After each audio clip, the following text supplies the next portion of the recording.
Hey, good day, everybody. 13 thoughts that are butchering your happiness. These are really great. This ought to really help a lot of people who don't realize they're doing this or saying these things and are sabotaging their success. Sometimes you might feel like you're the only one who gets down on themselves. We all have those intrusive thoughts that are so negative they paralyze us. You aren't alone. These kinds can make us feel powerless because they are slowly butchering our right to happiness and success. The good news is we gave those thoughts power ourselves. That means that we can take back control and begin clearing our minds of the negative thought wasteland. Here are some ways to fight 13 very common negative thoughts that hold us back. I think as I read these and you listen to them, you're see yourselves, or you're definitely going to see you that do this. Number one, I'm not good enough. This is our inner critic talking smack and bullying us. He's always on duty, patrolling our minds around every corner. He's there to tell us that we'll never be good enough at anything we try to do. We've all been guilty of believing that we fall short on some sort of prerequisite to life. Our mind is designed to make judgments for survival purposes. The trick is to acknowledge when a negative judgment is taking place and redirect our thoughts. Instead of focusing on our weaknesses and shortcomings, we need to shift our perspective to trying to do our best. All humans start somewhere. No one will ever be perfect. It's important to concentrate more on our strengths and forgive ourselves for ever believing we weren't good enough because we are just fine. Number two, I wasn't born with the talent to do that. You're right. You weren't born knowing how to do handstands or draw comics or launch a rocket. For most of us, it takes knowledge and skill. There are a few people who have certain activities that just come more naturally to them. However, most of us will have to spend a great deal of time and effort on skill mastery. While this thought might be correct, it's still a limiting belief. If there is something we really want to do, we must work at it longer. We weren't born knowing how to do anything. It all takes practice and patience. I think this is what most people do. They see that the thing is difficult, and so instead of doing the work to master the skill set required or the knowledge that's required, they just say, I wasn't cut out, I'm not good enough, or I'm not, cut out for this sort of thing. That's BS, okay? You can do what you decide you want to do. Number three, it's too difficult. This is a very common thought that creeps up to protect us from stepping outside of our comfort zone. Anything that we are not used to doing is going to make us feel uneasy and frustrated. If we aren't being challenged by something in life, we don't grow. We don't reach our goals. We get bored with life. Sometimes we need difficult moments in life to overcome so that we can appreciate the journey and become the hero of our story. Bragging rights are cool too. Number four, it's just not the right time. There's never going to be a so-called right time. Missions will never be perfect for what we desire to do. This thought only delays our dreams and goals from happening. The right time to start is exactly when we feel the hesitation. We can begin by taking slow and steady steps to whatever it is we're trying to achieve. No one achieved anything at just the right time. Delaying what needs to be done is detrimental luxury we have today that our ancestors didn't have once upon a time. Think about that.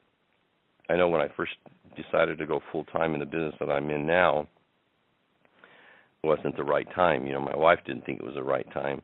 But it's kind of like having babies almost. It's no right time to have a child. You just have the child and then you deal with it, right? And that's what I did anyways. So you make it the right time. Number five, I'm too old now. If you're over the age of 25, you've probably thought this before. How sad is that? I was just watching, there's a movie with about Ray Kroc, and he didn't start that, McDonald's and do the thing with the McDonald's brothers. I'd say he was in his 60s. He was not a young man when he started doing that, and built that into being pretty extraordinary.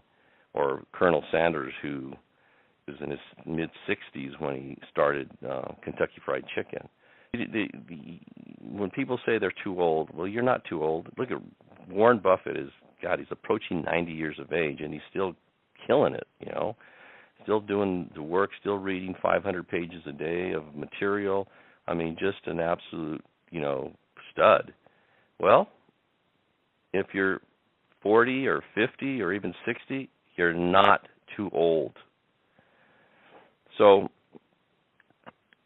if you're over 25, age of 21, I'll repeat myself, you've probably thought this before. How sad is that? We constantly see people much older than us working towards their dreams, but when it comes to us, we're just too old. That's nonsense. If you're working towards something that brings you happiness, you're never too old. When you're doing something you love to do, you can do it until that day, the day that you die. End of story. Number 6, people don't like me. Well, first of all, if people don't like you, you need to read Skill with People by Les Giblin. You can get it at hectorlamarque.com. I have that book on my website. It's a phenomenal book. If you're having people problems, any issue, if you're having problems if you're having problems closing transactions or recruiting people, learn Skill with People. There's no question in my mind of all the people that I've met that have been highly, highly successful. They all have skill with people. I mean, there are probably a couple of exceptions there, but for the most part, I'd say 90% of them have great skill with people. That's one of the most important things you need to learn how to do is have skill with people. I can't recommend enough. Matter of fact, I recommend people read that book. It's almost like a pamphlet, but I would recommend you read it once a day because it only takes like 20 minutes to read that book once for 21 days so that you can ingrain it into your subconscious mind and you can make it part of who you are. I promise you it will have make a huge difference in your life. So this people don't like me, this thought shows its ugly face when we personalize other people's actions. We aren't mind readers. We can't possibly know for sure that someone's body language really means they dislike us. People's behavior has so much more to do with their own issues and not us. We can reclaim our power over this negative thought pattern of assumptions by getting comfortable with who we are and being true to ourselves. When we genuinely like who we are, we stop caring if someone truly doesn't like us. You know, like for me, I finally figured out I'm a good person. I know that I would never intentionally hurt anybody, do anything to injure somebody in any way, shape, or form. I know I wouldn't steal from them. I know I wouldn't ever take advantage of a person. So when somebody misinterprets me, or they and I know that happens a lot in my business where people, they don't really know me, but they make assumptions. That doesn't bother me because that they don't know me, and I know that if they did know me, that they wouldn't feel the way they feel. So as long as you know who you are and you know what you're trying to do with your life, and that is something good, don't worry what other people think about you. It's none of your business. Number 7, I'm not smart enough. This false idea goes back to the I'm not good enough thought pattern. This is just another one of those false judgments that we have about ourselves. We are what we believe we are. If we firmly believe we aren't smart, then we will live our lives doing only simple things to get by. Sometimes we need to test ourselves and our capabilities or abilities. We are all capable of great things. We just have to start believing it. We don't have to be smart enough to start working towards our goal. The big secret is we learn along the way. No one goes into a task operating at a genius level immediately. You know, one of the important, really kind of interesting things, I have several people. I have like 11 people that earn 7 figures in my business, and I think out of all that 11, there's only maybe 2 or 3 at the most that have a college education. So, that education thing, or thinking they're obviously smart enough or intelligent enough to do it, even though they didn't have formal education, and they proceeded anyways. And you need to do the same thing. Number 8, I'm too busy. I used to hear this all the time. We ought to really be asking ourselves if we really are too busy, or if we really just don't have the energy or the desire, or don't see that there's a big enough payoff to spend the time.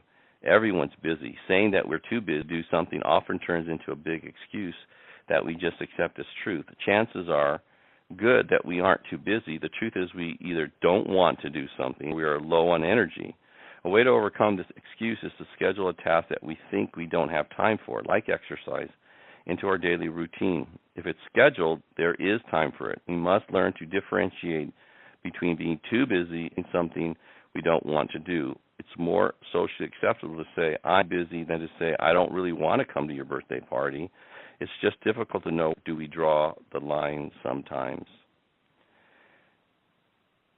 Number 9, it's just my luck. I've heard people say, it's just my luck. If if I had any luck, it'd be bad luck or something like that. When something goes wrong, we go thinking we must deserve this. There must be some sort of dark cloud looming over our heads, casting down trivial accidents like stubbed toes, coffee spills, parking tickets. As the day goes on, we continue to hold on to any problems during the day and then add them up into new problems that just crop up. It becomes a snowball effect of just my luck, or our whole day is ruined. We could have easily combated this by shrugging off the situation and saying, oh, well, bad stuff happens sometimes. If we find ourselves ruminating on all the negative things that happen during our day, it certainly steals our happiness. Reflecting on positive experiences instead will help us notice the good things in our day more than all of the crummy things.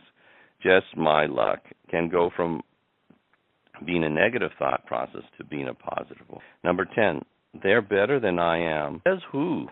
We tend to think this idea about ourselves when we compare our weaknesses to other people's strengths. Our self-worth ought not to come from comparing ourselves to our neighbor. Remember that our neighbor has flaws in areas that we are great at. This type of negative thinking will always bring us cooling to the ground instead and steal away our happiness. Everyone has different skills, talents, achievements, personalities, etc. The beauty of life is that we work with others to learn from them. We can turn jealousy into curiosity and inspiration with a simple shift of perspective. You know, a lot of times I'd see people that were envious or jealous of somebody that was succeeding. Being jealous or envious, my thing was, I need to find out what it is they're doing. What are they thinking? How are they acting to create those kinds of results? I think if somebody's doing really, really well, the thing is to look into how they're doing well and maybe model and mimic that behavior. Number 11, I can't do anything right. Failure and all or nothing thinking can make us feel like total losers. So we messed up on something in our lives. Big deal. It doesn't mean that everything's ruined and we'll never have a second shot. Falling down is a huge part of living. Everyone's going to have it happen to them a lot. Staying down in the failure zone, that is very detrimental to our self-esteem and is a cowardly decision. Getting back up and practicing resiliency will help mend our self-worth and regaining power back into our lives. You'll start seeing yourself as capable as instead of incapable. Number 12, I should be.